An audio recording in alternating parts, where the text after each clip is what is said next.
Oi, pessoal, tudo bom?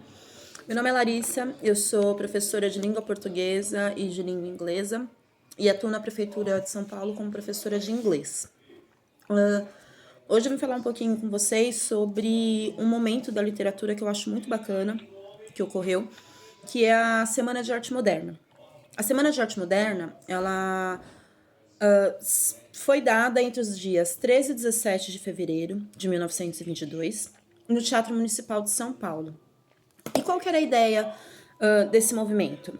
A ideia era colocar a par a população brasileira dos movimentos que estavam ocorrendo fora do país, né, as vanguardas europeias, e ao mesmo tempo dar um chacoalhão. Por que eu falo um chacoalhão? Porque ele traz à tona, é um movimento que acaba trazendo à tona como o nosso Brasil estava atrasado nos termos ligados assim à parte cultural. Então, eu posso considerar esse movimento um movimento não só cultural, né, literário, como também um movimento político-social. Por que político-social? Nessa época, nós temos um Brasil que ainda está dividido entre Brasil urbano e Brasil rural. O Brasil urbano, ele não é um Brasil homogêneo. Por quê? Eu tenho os grandes barões de café nessa época. A gente está na época da política do café com leite, então nós temos os grandes barões de café, mas eu já tenho ao mesmo tempo surgindo uma classe operária muito forte. Então, é uma classe que é vista como uma classe anarquista, que luta, que busca por muitos direitos, que não tá, assim, caminhando com o que era o que ocorria no país até então, tá?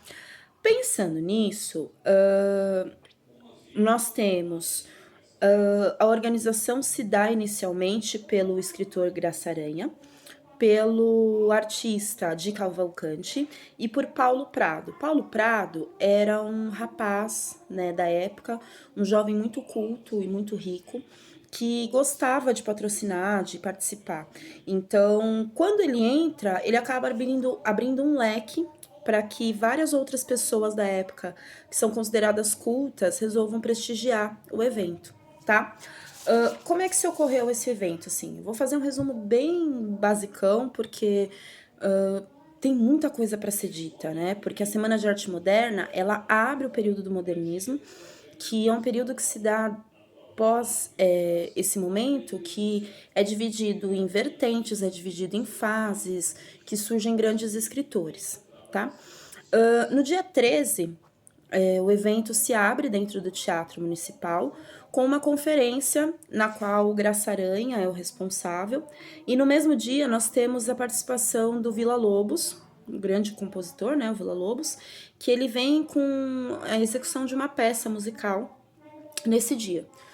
No segundo dia, de eventos dentro do teatro, nós temos no dia 15 o Menotti Del Picchia, que ele faz uma palestra, que essa palestra ela vem com o intuito de provocar, de começar a dar aquela cutucada no pessoal sobre o que está acontecendo.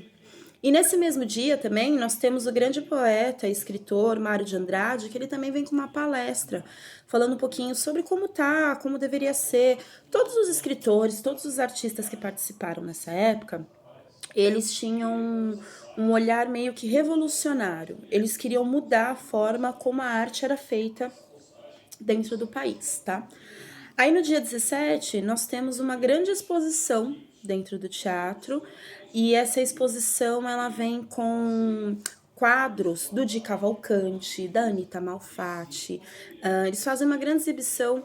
Nessa época, começam a surgir grandes nomes que começam a ser reconhecidos, tá? Que nomes que eu posso citar?